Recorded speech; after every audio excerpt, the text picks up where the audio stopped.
अस्सलाम वालेकुम। आज आप देख रहे होंगे कि मैं इस वक्त ये मेरे इर्द गिर्द देखें तो मैं एक बाग में मौजूद हूँ। तो मेरे यहाँ मौजूद होने की क्या वजह है? तो सबसे पहले तो ये वजह मैं आपको बता दूँ कि ये वीडियो उन लोगों के लिए है जो हम ज़रातियों को, जो कि ज़राअत की डिग्री करके आते हैं, ऑलराउंडर समझते हैं। सबसे पहले मैं आपको ये बता दूँ कि हम ऑलराउंडर नहीं हैं। मेरे पीछे जो आप फील्ड देख सकते हैं, इनके ऊपर एक किस्म का ज़राअत दान काम नहीं करता। अगर मैं बात करूं एग्रीकल्चर की, तो एग्रीकल्चर में आगे डिफरेंट मेजर्स होते हैं जो कि लोगों को नहीं मालूम। अब जब हम कहीं भी जाते हैं तो लोग हमसे मशवरा लेने लग जाते हैं, यार इस पे फ़लाँ बीमारी आई हुई है तो इसका क्या करें, इसके ऊपर फ़लाँ कीड़ा आया हुआ है इसका क्या करें, यार इसकी ना रूटिंग सही नहीं होती, ये फल नहीं देती। तो मैं वहाँ पे बड़ा परेशान हो जाता हूँ। अब हालांकि मुझे तो परेशान नहीं होना चाहिए उनकी नज़र में, क्योंकि मैंने ज़राअत पढ़ी हुई है, लेकिन उन लोगों को मालूम नहीं है कि ज़राअत में आगे बहुत सारे मेजर होते हैं। मेजर से मुराद कि आपको किसी एक सब्जेक्ट को पढ़ना पड़ता है। या तो आप बीमारियों को पढ़ लें, या आप ज़मीन के मुतालिक पढ़ लें, और इस तरह से या आप एग्रोनॉमी के रिलेटेड पढ़ लें, या जो मेरी फ़ील्ड है प्लांट ब्रीडिंग एंड जेनेटिक्स, इसके रिलेटेड। तो अब लोग क्या समझते हैं कि हम ऑलराउंडर हैं, हमें हर चीज़ पता है। तो जो अब मेरे से इस तरह के सवाल करता है, मैं तो उसको कह देता हूँ कि भाई ये मेरा काम नहीं है। तो वो भी बड़ा हैरान होता है कि यार क्या मतलब तुम्हारा काम नहीं है, तुम भी आखिरकार ज़राअत के स्टूडेंट हो, तुम्हें ये पता होना चाहिए। तो आज की ये वीडियो उन लोगों के नाम। अब मैं आपको प्रैक्टिकली बताने जा रहा हूँ कि डिफरेंट फील्ड्स किस तरह से हैं। सब ज़राअत की डिग्री लेने जाते हैं, लेकिन उसके आगे डिफरेंट फील्ड्स हैं या मेजर्स हैं, उन पर आपको काम करना होता है। तो मैं आपको आज मेजर्स के बारे में इंट्रोडक्शन दूंगा, ताकि आप भी इस तरह के सवाल ना करें जब कोई आपके सामने ज़राअत वाला आए, और उसको शर्मिंदा ना करें। सिर्फ ये मसला मेरे साथ बाहर हो चुका है, बल्कि ये इशू मुझे अपनी फ़ील्ड में भी फ़ेस करना पड़ता है। कुछ लोग इस तरह की अजीब बातें कर जाते हैं जिनको नहीं करनी चाहिए मेरे ख़्याल से, क्योंकि ना तो हमें बीमारियों के बारे में इतना पता होता है, और ना ही हमारा वो इतना मेन कंसर्न है कि हम लोगों को दवाइयाँ लिख के देते फिरें कि फ़लाँ स्प्रे करो, ये करो, वो करो। अब मेरे पीछे जो एक बाग मौजूद है, इसमें ऑलिव्स लगे हुए हैं, मैं आपको दिखा दूँ ये। अब ये एक हॉर्टिकल्चरिस्ट का काम होता है कि किस तरह उसने इस बाग को लेके चलना है, क्या लेआउट बनानी है, और फ्रूटिंग के बारे में क्या कुछ करना है। इससे मेरा कतई कोई लेना देना नहीं है। अगर है भी तो वो 5 to 10% या 15% है, इससे ज़्यादा नहीं। इस तरह ये मेरे पीछे एक बाग मौजूद है। इसमें सबसे पहला जो काम आता है वो हमारे एग्रोनॉमिस्ट का आता है, या आप कह लें कि सॉइल साइंटिस्ट का आता है। अब ये दो अलग फील्ड हैं। इसके ऊपर फ्रूटिंग भी हो चुकी है, ये आप देख सकते हैं ऑलिव की फ्रूटिंग है। 2 मंथ 1.5 मंथ तक ये मैच्योर हो जाएंगे और फिर इनसे ऑयल निकाला जाएगा। अब एग्रोनॉमिस्ट का क्या काम होता है कि वो एग्रोनॉमिक प्रैक्टिसेस, कैसे कल्टीवेशन करनी है, कैसे हल चलाना है, और उसके अलावा उसने न्यूट्रिएंट्स अपटेक और ये चीज़ें भी उन लोगों के दायरे में ही आती हैं कि पौधा इनको किस तरह से लेता है। एक एग्रोनॉमिस्ट ही आपको बताएगा कि ये सॉइल के क्या लिंक है, या इसके ऊपर आप किस तरह की प्रैक्टिसेस करें, किस तरह हल चलाएं, किस तरह इसको तैयार करें, और इसके ऊपर अपने आप फील्ड में पौधे लगाएं, या अपनी कोई भी एग्रीकल्चर की कोई भी क्रॉप लगानी है तो वो लगाएं।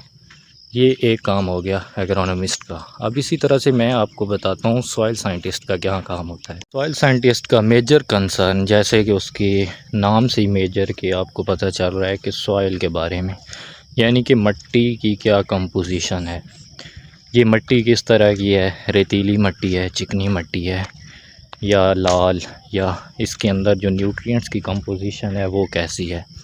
तो ये काम होता है एक सॉइल साइंटिस्ट का। यही बात आप मुझसे पूछेंगे कि इसकी कंपोजिशन क्या है, इसमें न्यूट्रिएंट्स क्या हैं, तो ये बात ज़ाहिर सी बात है मैं आपको नहीं बता सकता, ना ही मेरा ये फील्ड है। ज़्यादा से ज़्यादा मैं क्या कर सकता हूँ, सैंपल ले सकता हूँ और वो लैब में भेज सकता हूँ। आगे सॉइल साइंटिस्ट जो लैब में बैठे हैं वही मुझे बताएंगे कि इसके अंदर क्या कंपोजिशन है, और फिर मैं आपको लिटरेचर पढ़ के बता सकता हूँ कि जिस पौधे के बारे में आप पूछ रहे हैं तो वो उस पे ये कामयाब है इस ज़मीन पे या नहीं है। तो अब ये चीज़ ब्रीडर से पूछना या उम्मीद लगाना कि वो सिर्फ़ आपकी ज़मीन को फ़िज़िकली देख के और एक पौधा जिसके बारे में आप पूछ रहे हैं आपको बता देगा, तो ये बिल्कुल गलत और बेतुकी बात। ये कुछ बादाम के पौधे लगे हुए हैं और हमने हॉर्टिकल्चरिस्ट की बात पहले ही कर ली कि वो ये जो हमारे पास वेजिटेबल सेक्शन होता है या फ्रूट वगैरह होते हैं तो इन पर हॉर्टिकल्चर वाले काम करते हैं। हमारा जो अब काम है वो एक ऑलराउंडर काम है प्लांट ब्रीडर्स का, तो उसके बारे में मैं आपको बताता हूँ। प्लांट ब्रीडर का क्या काम है, हॉर्टिकल्चरिस्ट का हो गया, एग्रोनॉमिस्ट का हो गया, सॉइल साइंटिस्ट का हो गया। मैंने आपको प्लांट पैथोलॉजी का बता दिया कि डिजीज़ और जो इंसेक्ट वगैरह का अटैक आता है उसके बारे में बताना कि ये किस तरह से कंट्रोल हो रहा है, इनका क्या रिलेशनशिप है और क्या केमिकल इनके पीछे इन्वॉल्व है, केमिकल रिएक्शंस इन्वॉल्व हैं। तो अब मैं आपको बताता हूँ अपनी फ़ील्ड के बारे में। मेरी फ़ील्ड क्वाइट इंटरेस्टिंग और मेरे ख़्याल में साइंटिफिक बेस्ड फील्ड है जिसको प्लांट ब्रीडिंग एंड जेनेटिक्स कहते हैं। नाम से ही पता चल रहा है कि जेनेटिक्स भी इसमें इन्वॉल्व है, ब्रीडिंग भी इसमें इन्वॉल्व है कि किस तरह से एक नस्ल से दूसरी नस्ल लेंगे। तो ब्रीडर का जो काम होता है वो होता है वैरायटीज़ डेवलप करना, मेजर काम। अब वैरायटीज़ डेवलपमेंट क्या होती है, सामने अब ये खजूर के ब्लॉक बना हुआ है तो इसमें डिफरेंट खजूर की लाइंस लगी हुई हैं। अब ये कोई एक किस्म की खजूर नहीं है, मैं आपको दिखाता हूँ। अब इसमें कोई अजवा है, कोई मकरान की खजूर है और कोई किसी और नस्ल की खजूर है। तो अब ये काम किसने किया, बेसिकली तो ये काम एवोल्यूशन के थ्रू हुआ है, लेकिन आजकल के दौर में ये काम प्लांट ब्रीडर करता है, एक वैरायटी से दूसरी वैरायटी बनाना। अब कह सकते हैं कि हमारे पास अजवा की एक वैरायटी है, अब हमें उसका साइज़ या टेस्ट में इशू है तो वही काम क्या कौन करेगा, ब्रीडर। कि टेस्ट का इशू है तो ब्रीडर का इसमें क्या काम, ब्रीडर क्या करेगा, ये साइज़ छोटा है तो अब ये ब्रीडर का क्या काम है, आपका ये क्वेश्चन होगा। तो ब्रीडर इसके अंदर क्रॉसिंग करवाता है, एक खजूर का पौधा लेगा। दुनिया में जीन बैंक होते हैं डिफरेंट, जिनमें डिफरेंट टाइप्स की हमारे पास अंजीरें होती हैं, अंजीर कह रहा हूँ, खजूर होती है। अब फॉर एग्ज़ाम्पल अजवा है तो अजवा में भी कोई ना कोई ऐसा दरख्त होगा कि जिसका फ्रूट हो सकता है दूसरे कंपैरेटिवली थोड़ा सा बड़ा हो, या आप कह लें कि 5 to 6 ग्राम इसका एवरेज वेट है तो वो पौधा कोई 7-8 ग्राम दे रहा हो या 9 ग्राम।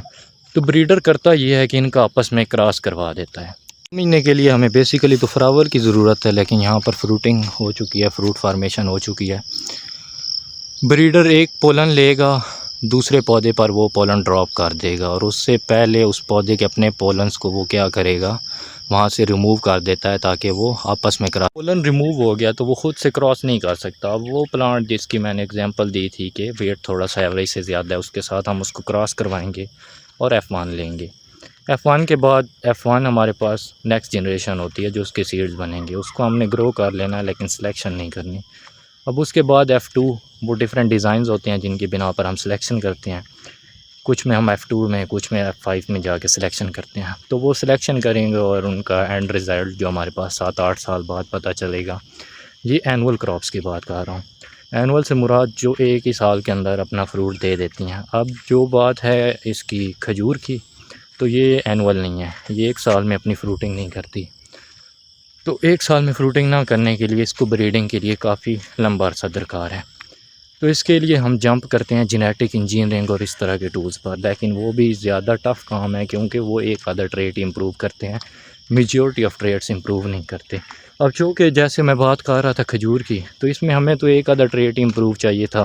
फॉर एग्ज़ाम्पल हमने वेट इसका बढ़ाना था, तो बाकी ट्रेट तो हमें सेम चाहिए, तो उसके लिए हम ये कन्वेंशनल ब्रीडिंग का सहारा लेते हैं।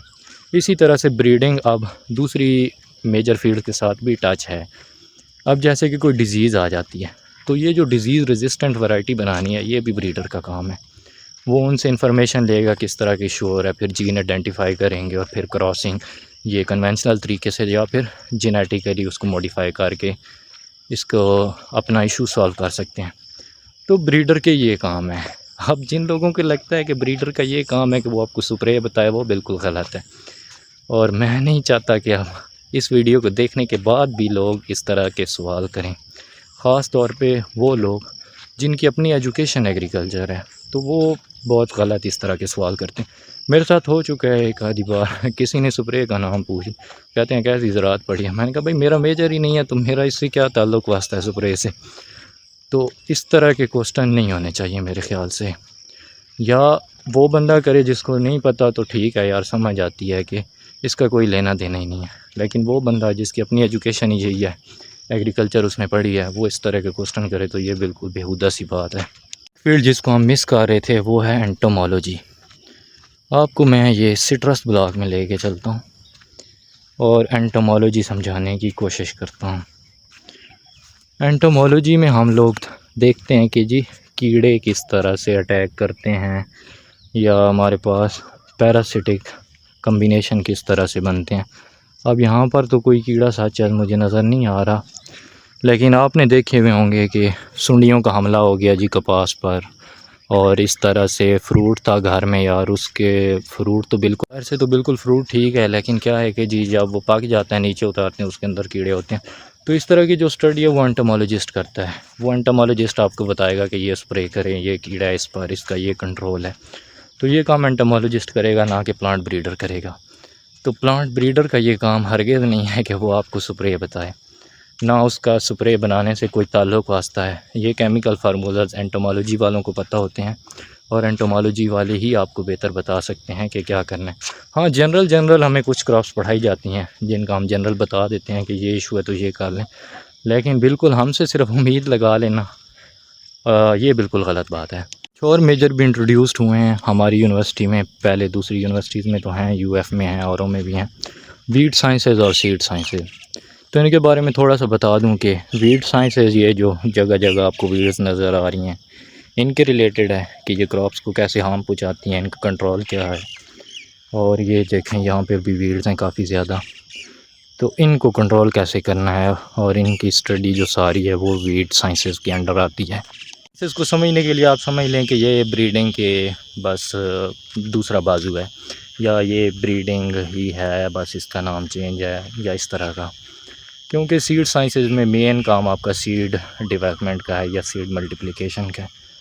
तो ये दो मेजर इंट्रोड्यूस हुए हैं हमारे पास। इसके अलावा एग्री एक्सटेंशन होती है जिनका काम लोगों को इन्फॉर्मेशन देना होता है, उनको ये चीज़ें बताई जाती हैं रिसर्च इंस्टीट्यूट की जानिब से कि ये सीड आया है, इसकी ये प्रॉपर्टीज़ हैं, और उनको बीमारियों वगैरह के बारे में भी बताया जाता है कि इसको ऐसे कंट्रोल करना है। तो ये चीज़ उनका काम है कि वो आपको बताएं कि ये इशू है या ये स्प्रे करना है या ये चीज़ें, वो आपको गाइड कर सकते हैं, ना कि मेरी तरह का प्लांट ब्रीडर का स्टूडेंट या जिसने प्लांट ब्रीडिंग में ही जॉब की है, आगे वो रिसर्चर है या साइंटिस्ट है प्लांट ब्रीडिंग का, तो उसका इसके साथ कोई इतना ज़्यादा लेना देना नहीं है।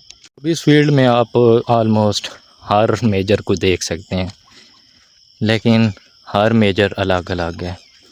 अब इसमें आप वीड साइंसेस देख सकते हैं, सीड का तो खैर इतना काम नहीं है यहाँ पे, लेकिन यहाँ पर प्रोपगेशन वगैरह हो रही है, एयर लेयरिंग वगैरह है।